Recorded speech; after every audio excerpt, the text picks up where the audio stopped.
relaxation video, part 2. So people talk a lot about flight or fight reactions to danger, but not as much about the freeze response. Really, I think it should be fight, flight, or freeze.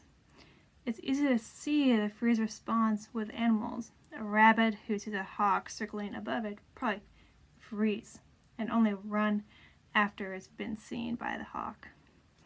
So what does freeze response look like in humans? Some people have it more than others, and it can happen in different ways. Maybe you're trying to write a paper for school or work, but it's so stressful that you freeze and only stare at a blank page. Maybe you're taking a nap and you don't want to get up, not because you're tired, but because you're so stressed about what's going to happen in your day after you get up. There's too much pressure, so you stay frozen in bed, hiding under the blanket.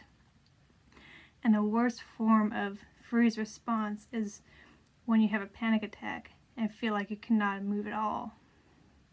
So I think it's important to recognize that when this happens, it's not from laziness that you couldn't write the essay or get out of bed.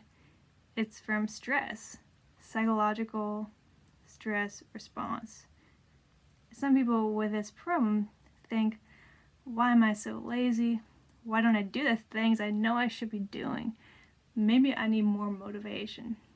But in my opinion, if you really want to do something, you are already motivated. You don't need more. It's actually your freeze response that's blocking you from moving toward your goal.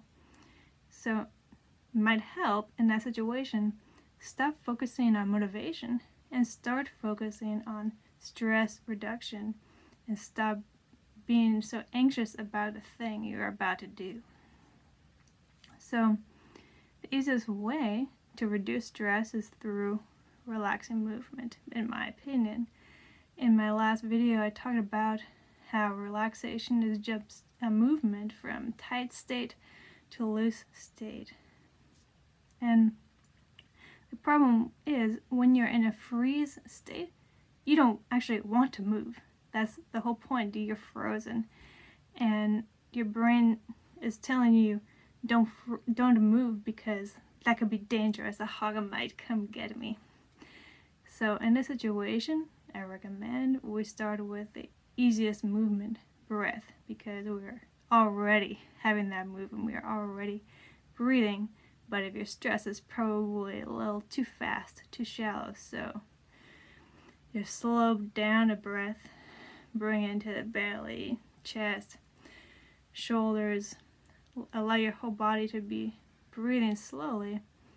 After a while, the heart rate will come down too with the breath, and after even a little longer time, you will stop producing so many stress hormones in your body, right? If you get stressed acutely about something, those hormones might take a while to settle down in your bloodstream, because once they're in there, they circle until some time goes by and you're not stressed anymore. But don't worry if that happens, right? It might take a while to come down, but if you do that kind of breathing, it will come. And then you can move to other bigger body things, right? Big stretches. You can yawn, that kind of stuff.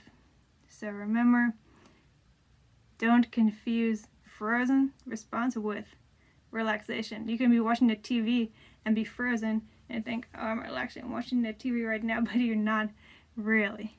Think about releasing the stress through movement, not through freezing.